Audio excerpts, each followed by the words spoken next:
atas sebab keselesaan berkomunikasi daripada menggunakan bahasa rojak. Cakap Kedah or bahasa rojak, and I also cannot write. Assalamualaikum warahmatullahi wabarakatuh. Halo semuanya, dimanapun berada, jumpa lagi bersama saya Mbah Dul Channel. Saya ucapkan terima kasih yang sudah mensupport dan bergabung dengan channel ini. Semoga teman-teman dalam keadaan sehat, keadaan baik-baik saja, semoga dipermudah, diperlancar urusannya, aktivitasnya, dan selalu dalam keadaan bahagia. Oke teman-teman, dalam perjumpaan kali ini saya mau mengulas sebuah video yang diunggah oleh channel Bahasa Semasa teman-teman. Dalam video ini yang berjudul Bahasa Rojak Boleh Merusakkan Bahasa Melayu dan Identitas Bangsa dan Rakyat Malaysia. Oke teman-teman, untuk mengetahuinya, untuk lebih jelasnya kita simak, kita dengarkan uraiannya dalam video ini sampai habis. Oke yuk. Rojak boleh runtuhkan keindahan bahasa Melayu dan hilangkan jiwa bangsa. Keindahan bahasa Melayu telah musnah akibat pengaruh-pengaruh luar, baik dari segi pertuturan, ayat, istilah maupun bahasa itu sendiri. Kerosakan penggunaan bahasa Melayu yang paling teruk jelas ditunjukkan oleh golongan remaja dengan digunakannya bahasa rojak. Keadaan ini akan membawa kesan yang serius terhadap kedaulatan bahasa Melayu jika tidak ditangani dengan segera. Sudah pasti keindahan bahasa Melayu akan musnah. Penggunaan bahasa rojak di Malaysia merupakan satu topik kontroversi oleh sebab para pengkaji bahasa menganggapnya sebagai penggunaan bahasa yang tidak betul dan mungkin menimbulkan krisis dalam pembelajaran bahasa. Mereka bimbang bahawa siswa-siswi akan kekurangan kemahiran menulis dan bertutur sekiranya amalan ini terus berlaku. Mereka yang sudah biasa menggunakan bahasa rojak dalam kehidupan seharian mereka pasti akan menggunakan bahasa rojak juga dalam penulisan karangan mereka. Ironinya, sebahagian pengguna bahasa rojak malah berasa bangga dengan bahasa rojak ini supaya kelihatan terpelajar atau menguasai bahasa asing. Okay guys, kelas sudah habis. Assignment jangan lupa kita jumpa next week. Sekarang ni persoalannya, adakah lebih baik untuk I bertutur dalam bahasa Inggeris all the way atas sebab keselesaan berkomunikasi daripada menggunakan bahasa rojak, dan eventually makin terlupa terus akan indahnya bahasa ibunda? Bagi I dah belajar satu penyesalan letting go of bahasa Arab dan French, padahal I dah intermediate level, tapi sebab I tak practice, gone in the wind. I dah struggle a lot menyesuaikan diri untuk bertutur kedua-dua bahasa Melayu dan English dengan fasih. Jadi personally I suka campurkan supaya hari-hari adalah hari I practice tanpa ada secebis pun niat untuk merosakkan bahasa ibu. Macam you want makan here or tapau? Padahal faktanya kebanyakan penutur bahasa rojak ini biasanya mengalami kesukaran untuk berkomunikasi dalam persekitaran berbahasa yang sebenar. You know what?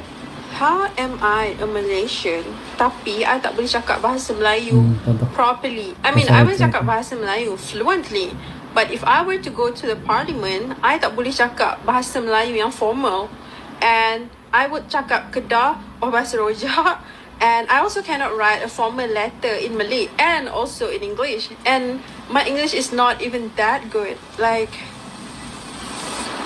what a waste. Like, I'm not good in either language. We use Bahasa Rojak every day in my life. Because Bahasa Rojak is a way of life.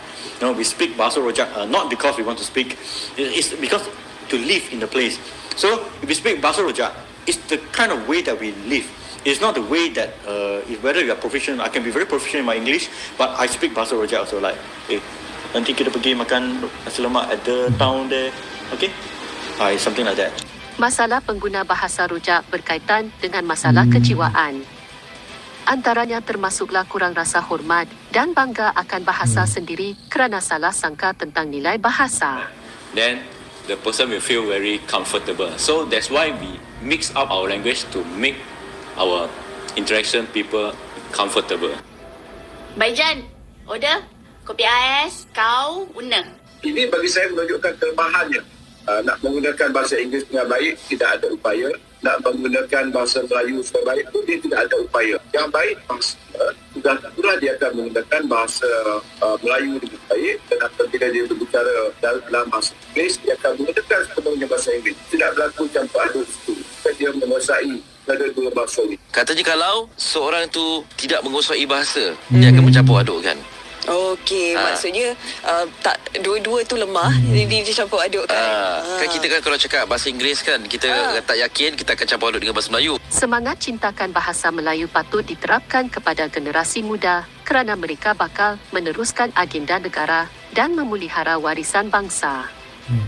Ini boleh dilakukan dengan bertutur dalam bahasa Melayu tulen dalam satu ayat tanpa campuran bahasa lain. Bahasa Inggeris dan juga bahasa kebangsaan kita memang penting. Seelok-eloknya kita sekiranya menggunakan bahasa kebangsaan, gunakanlah sepenuhnya. Kalau menggunakan bahasa Inggeris, gunakanlah sepenuhnya. Semua pihak sebenarnya mampu melakukan sesuatu atau merancang pelbagai program bagi mematabatkan bahasa Melayu, terutama dalam kalangan pemimpin dalam sesebuah jabatan atau syarikat. Pihak sekolah juga boleh melaksanakan pelbagai program berkaitan bahasa Melayu. Jika bukan kita, siapalah lagi yang boleh mengangkat bahasa kebangsaan agar tidak hilang ditelan zaman. Jangan sampai hilang identiti negara serta jati diri rakyat Malaysia. Water mineral. Pakcik jalan lurus, lepas tu pakcik akan nampak stesen. Dan langkah yang paling konkret ialah bermula dengan diri kita sendiri. Mulai kurangkan atau hentikan penggunaan bahasa rojak sama sekali.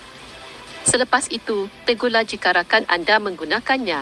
Bangsa dan bangsa sememangnya terpisah tiada, merapatkan tulang perbezaan, mengukuhkan persatuan rakyat Malaysia. Jika perkara bahasa rojak ini tidak ditangani segera, jangan hairan jika di masa hadapan bahasa kebangsaan Melayu hanya akan menjadi sejarah. Bahasa rojak.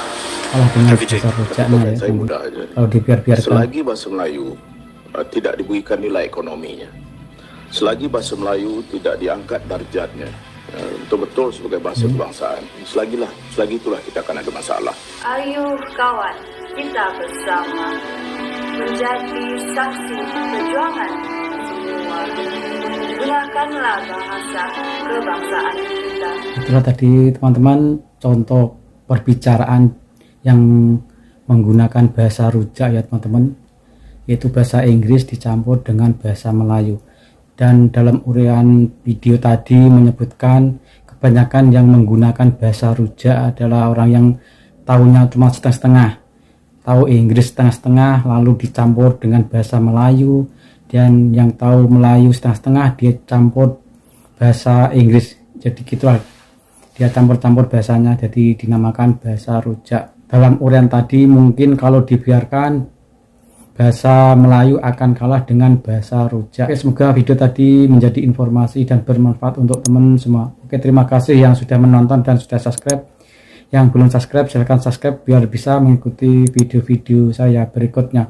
Oke, saya minta undur diri. Wassalamualaikum warahmatullahi wabarakatuh.